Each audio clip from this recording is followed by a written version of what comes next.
আসসালামু আলাইকুম everyone, welcome to me cooking house. আশা করি সকলে ভালো আছেন। অন্য দিনের মতো আজকেও আমি আপনাদের মাঝে খুব সহজ একটি রেসিপি নিয়ে হাজির হয়েছি, যা হচ্ছে শিং মাছ দিয়ে আলুর পাতলা ঝোল। তো চলুন রেসিপিটি শুরু করা যাক। এই জন্য আমি প্রথমে নিয়েছি শিং মাছ, যা আমি কেটে ভালো করে ধুয়ে নিয়েছি। এরপর নিয়েছি আলু, যা একটু লম্বা করে কেটেছি। এরপর বাটার মশলা নিয়েছি কাঁচামরিচ ও পেঁয়াজ বাটা, আর নিয়েছি আদা, রসুন, 3 টুকরো এলাচ ও কাঁচা জিরা ভালো করে বেটে নিয়েছি। এখন আমি শুকনো মশলাগুলো এক এক করে অ্যাড করে দেব। এখন দিয়ে দিলাম হাফ চা চামচের একটু কম হলুদের গুঁড়া আর সামান্য লবণ দিয়ে দিলাম। এখন হাত দিয়ে ভালো করে সবগুলোকে মিশিয়ে নেব। খুব ভালো করে মিশাতে হবে যাতে সবগুলো মাছের সাথে মশলাগুলো মিশে যায়। আমার মাছগুলোতে মশলা মাখানো হয়ে গিয়েছে। এখন আমি চুলায় একটি প্যান বসিয়ে তেল দিয়ে এখন এক এক করে মাছগুলো ছেড়ে দিচ্ছি ভাজার জন্য। একটু ভালো করে ভেজে নিচ্ছি যাতে এর গন্ধটা চলে যায়। অনেকে আবার এই গন্ধের জন্য এই মাছ খেতে চায় না, তবে ভাজলে গন্ধটা কিছুটা কমে যায়।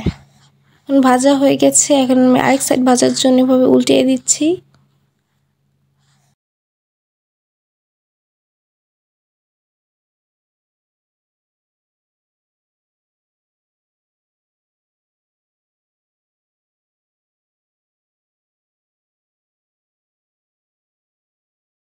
এই পর্যায়ে আমার মাছগুলো ভাজা হয়ে গেছে।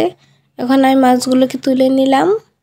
আমাদের আজকের এই ভিডিওটি যদি আপনাদের কাছে ভালো লেগে থাকে তাহলে অবশ্যই লাইক, কমেন্ট, শেয়ার এবং সাবস্ক্রাইব করতে ভুলবেন না। এখন ওই একই কড়াইয়ে আমি পেঁয়াজ ভেজে নিচ্ছি বেরেস্তার জন্য।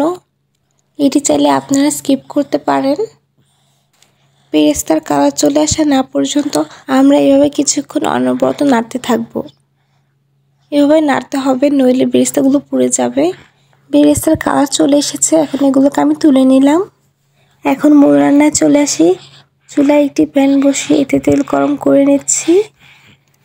তেল গরম হয়ে আসলে এখন এতে বাটা মশলাগুলো দিয়ে দিলাম।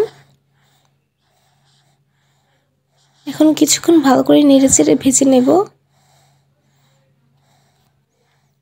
এভাবে কিছুক্ষণ ভেজে নিলে এর কাঁচা গন্ধটা চলে যায়। 3 থেকে 4 মিনিট এভাবে ভালো করে নেড়েচেড়ে কিছুক্ষণ ভেজে নেব। কিছুক্ষণ ভেজে নেওয়ার পর এখন এতে দিয়ে দিচ্ছি স্বাদ অনুযায়ী লবণ, 1 চা চামচ হলুদের গুঁড়া, 1 চা চামচ শুকনো মরিচের গুঁড়া, হাফ চা চামচ ধনিয়া গুঁড়া, হাফ চা চামচ ভাজা জিরা গুঁড়া ও 1 চা চামচ ঘরোয়া মশলা দিয়ে ভালো করে নেড়েচেড়ে কিছুক্ষণ কষিয়ে নেব। এখানে আমি যেহেতু বাটা মশলা ব্যবহার করেছি, তাই এখানে আমার কোনো এক্সট্রা পানি ব্যবহার করার প্রয়োজন হয়নি কষানোর জন্য।